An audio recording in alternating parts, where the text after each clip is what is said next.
भाइयों बहनों नमस्कार। All India anganwadi news channel में आपका स्वागत है। चैनल से जुड़ने के लिए नीचे दिख रहे रेड कलर के सब्सक्राइब बटन पर आपको सबसे पहले क्लिक करना है। फिर साइड में एक नोटिफिकेशन बेल यानी घंटी बनके आएगी, उस पर जब आप दबाएंगे तो 3 घंटी आपको दिखेंगी, जिनमें सबसे ऊपर आल वाली घंटी आप लोगों को दबा लेनी है। सभी आंगनबाड़ी सेविका सहायिका मिनी बहनों का आज के इस वीडियो में स्वागत है। ये वीडियो बहनों पूरा देख करके ही जाना, इसमें बहुत सारी जानकारी है जो आपके काम की है। सबसे पहले तो आपको एक जरूरी सा सरकारी आदेश दिखाते हैं जो कि चंद्रभूषण जी हैं, जिला प्रोबेशन अधिकारी कानपुर देहात में। उन्होंने 6 सितंबर को अपने कानपुर में एक ये लेटर निकाला है और ये लेटर प्रेस विज्ञप्ति के लिए है। बहुत ही जरूरी सूचना है सभी के लिए, तो प्लीज इसको ध्यानपूर्वक आप सब बहनें सुनिएगा। तो आधार प्रमाणीकरण नहीं तो फिर पेंशन नहीं, ये यहां पर एक विषय में दे दिया गया है। साथ ही इसको और विस्तार से अगर हम आपको बताएं तो इसमें कहा गया है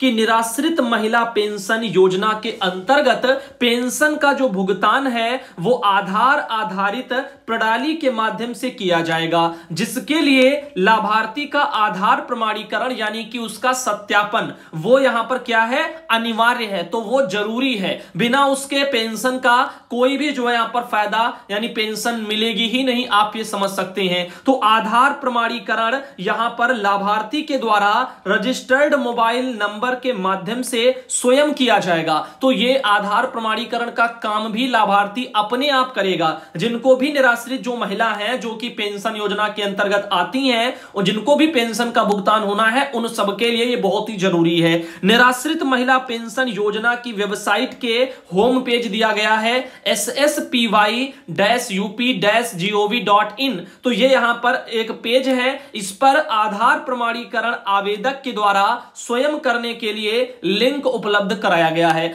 आपके लिए जानना इसलिए जरूरी है क्योंकि सरकार की कोई भी योजना हो, कोई भी इस तरह के काम हो, चाहे वो निराश्रित महिला पेंशन योजना वाले ही क्यों ना हो, कई बार आदेशों में आप सबको इन कामों में लगाया गया है और आप सबको ये करने के लिए बोला भी गया है। तो अगर आपको जानकारी होगी तो आप जो है उनको जानकारी दे पाएंगी, और जब आपको पता नहीं होगा ऊपर से कह दिया जाएगा तो फिर आपको दिक्कतें होंगी कि आप उनको क्या बताएं, कैसे बताएं। इसीलिए मैं आपको ये लेटर और जानकारी संपूर्ण तरीके से आपको देता रहता हूं ताकि आप सब बहनों को मदद मिलती रहे। अब देखो, जनपद के समस्त निराश्रित महिला पेंशनरों को सूचित किया जाता है कि आधार प्रमाणीकरण यानी कि सत्यापन वेबसाइट जो मैंने आपको बताई कि यहां पर sspy-up-gov.in, इस पर स्वयं अथवा जन सुविधा केंद्र यानी कि साइबर कैफे या सचिव पंचायत सहायक इनके माध्यम से कराना सुनिश्चित करें। तो लाभार्थी स्वयं भी कर सकता है, और अगर स्वयं पढ़ा लिखा नहीं है, ये सब नहीं करना जानता है,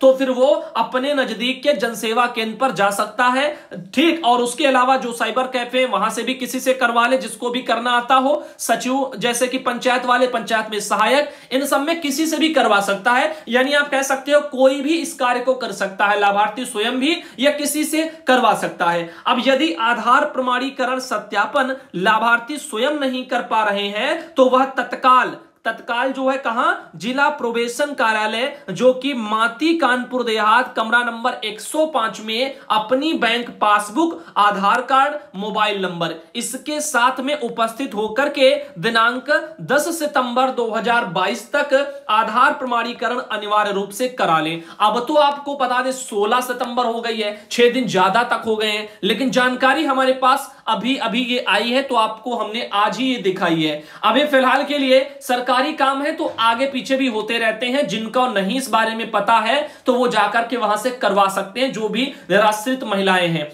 अब यदि किसी भी लाभार्थी को जिला प्रोबेशन कार्यालय तक पहुंचने में असुविधा अगर है तो ऐसी स्थिति में कार्यालय के हेल्पलाइन नंबर भी दिए हैं, इस पर उपरोक्त प्रपत्र व्हाट्सएप के माध्यम से प्रेषित कर सकते हैं। तो एक व्हाट्सएप की भी सुविधा दे दी गई है कि अगर जो कोई नहीं जा पाता है वहां तक अगर, तो उसके लिए व्हाट्सएप की सुविधा है। तो यहां पर 88 71 78 29 जो है 67 एक ये नंबर है, 97 95 77 53 66 एक ये नंबर है। तो 2 नंबर यहां पर दे दिए गए हैं। तो जैसा कि आप यहां पर देख सकते हो, एक बहुत ही जरूरी काम की एक खबर है, जिसने भी भेजी है उनको धन्यवाद, उन्होंने अपना नाम नहीं बताया है। इधर हम बात करते हैं अगली एक जानकारी की, जो कि जिला कार्यक्रम अधिकारी ICDS प्रयागराज के, इन्होंने 13 सितंबर को एक लेटर अपने यहां पर जारी किया है, और दिनेश सिंह जी हैं जिला कार्यक्रम अधिकारी जो है यहां पर प्रयागराज में।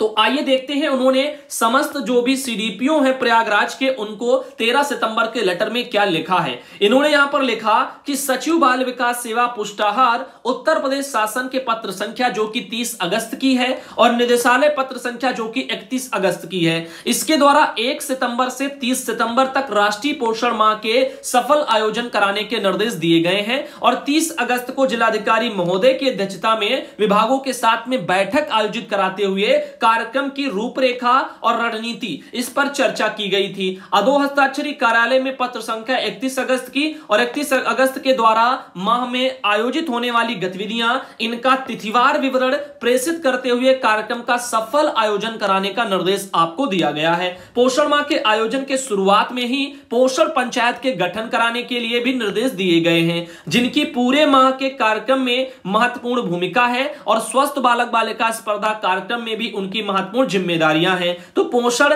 पंचायत का गठन का विवरण उपलब्ध कराने के लिए प्रारूप भी यहां पर दिया गया है। 15 सितंबर तक हर हाल में यह प्रारूप पर सूचना भर करके मांगी गई है। तो आइए आपको एक वो प्रारूप दिखा देते हैं जिस पर यह सूचना भर के जो है 15 तारीख तक मांगी गई, आज 16 तारीख हो भी गई है। अब बाल विकास परियोजना अधिकारी यहां पर नाम और प्रयागराज ऐसे यहां पर लिखा है, पोषण माह के अंतर्गत पोषण पंचायत के गठन की सूचना। तो पोषण पंचायत का गठन होना है, उसके बारे में यह प्रारूप है। ध्यानपूर्वक सुनिए क्या क्या कॉलम है, हो सकता है अन्य जिलों में भी इस तरह के काम को बोला गया हो। परियोजना का नाम यहां पर कॉलम है, ग्राम पंचायत के नाम का, आंगनबाड़ी केंद्र के नाम का, आंगनबाड़ी कार्यकर्ती के नाम का, केंद्र के संचालन स्थल के नाम का, पोषण पंचायत गठन की तारीख और पोषण पंचायत अध्यक्ष का नाम, साथ ही पोषण पंचायत अध्यक्ष का पदनाम, स्थिति भी महिला है, ग्राम जो है यहाँ पर पंचायत के किसी समिति के सदस्य हैं, लाभार्थी हैं और अभिभावक हैं, अन्य हैं तो उसका सबका यहाँ पर उल्लेख करना है। गठित पोषण पंचायत के कुल सदस्यों की संख्या 10 से 15 तक वो भरनी है। तो यहां पर इस तरीके से ये अधिकारियों को जो है भेजनी है अपने वहां डीपीओ को। अभी फिलहाल अब ये नीचे स्तर पर जब गठन होगा पोषण पंचायत का तो वहां पर क्या होगा, तभी आप ऊपर भेज पाएंगी। तो आंगनबाड़ी बहनों के स्तर से भी चीजों को होना है। किरण वर्मा बहन है प्रयागराज से और उन्होंने ये लेटर भेजा था। इनके अलावा कुसुमा बहनें बहराइच से आती हैं और उनके द्वारा जिला कार्यक्रम अधिकारी जो बहराइच के हैं 15 सितंबर का उनका एक लेटर है जो कि आप देख सकते हो सुपरवाइजरों के नाम से है। यहां पर लिख भी दिया गया है समस्त मुख्य सेविकाएं यानी सुपरवाइजर और सीडीपीओ। तो सीडीपीओ सुपरवाइजरों को बोला गया है यहां पर कि कार्यालय महानिदेशक राज्य पोषण मिशन उत्तर प्रदेश के पत्र संख्या जो कि 29 जून की है और परियोजना अधिकारियों के माध्यम से 15/7/22 तक पोषण ट्रैकर पर समस्त श्रेणी के लाभार्थी इनका विवरण एडिट यानी संशोधन करके लाभार्थी जोड़ने यानी ऐड करने, इनके विषय में निर्देश पहले दिए गए थे। साथ ही साथ उन्होंने कहा है यहां पर कि 14/7/22 पत्र संख्या दिनांक 1 और 21/7 वाली, इन सबके माध्यम से तमाम यहां पर पत्रों का हवाला दिया गया है। इन सब में निर्देश पहले भी दिए गए हैं और यहां पर अब नीचे आप देख सकते हैं कि 15 सितंबर को पोषण ट्रैकर पर लाभार्थियों के आधार सत्यापन की समीक्षा करने पर परियोजनावार आंगनबाड़ी केंद्रों पर पाई गई स्थितियां कुछ इस तरह से हैं, जिनमें श्योपुर जो यहां पर लिखा है 35 परियोजना के अंतर्गत ऐसे आंगनबाड़ी केंद्र की संख्या है जिनके लाभार्थियों की संख्या पोषण ट्रैकर पर 0 है। एक तो यह कॉलम हो गया और दूसरा है परियोजना के अंतर्गत ऐसे आंगनबाड़ी केंद्रों की संख्या जिनके लाभार्थियों की संख्या पोषण ट्रैकर पर 50 से कम है। तो आप देख सकते हो यहां पर 35 हो गए वो वाले, 14 ये वाले, ऐसे करके सबका पूरा डेटा दे दिया गया है। स्थितियां आप देख सकते हो और नीचे उन्होंने लिखा है, राज कपूर जी हैं डीपीओ बहराइच के, उन्होंने कहा कि अतएव आपको निर्देशित किया जाता है कि पोषण ट्रैकर पर जिन केंद्रों के लाभार्थी की संख्या 0 है अथवा 50 से कम है उनके वास्तविक लाभार्थियों का सही विवरण विधिवत परीक्षण उपरांत फीड करते हुए उनका आधार सत्यापित कराना सुनिश्चित करें, अन्यथा भविष्य में यदि पात्र लाभार्थी विभागीय योजना से वंचित रह जाते हैं तो समस्त उत्तरदायित्व तो आपका निर्धारित करते हुए अग्रिम कार्रवाई प्रस्तावित कर दी जाएगी। तो यहां पर आपने देखा कि उन्होंने कहा कि जो भी यहां पर है लाभार्थियों की संख्या 0 है अथवा 50 से जिनकी भी कम है तो ऐसे में उन सबका जो है सही डेटा पूरा भर करके दिया जाए। तो जहां पर जैसी स्थितियां हैं कुल मिलाकर के आप कह सकते हैं कि जो आपके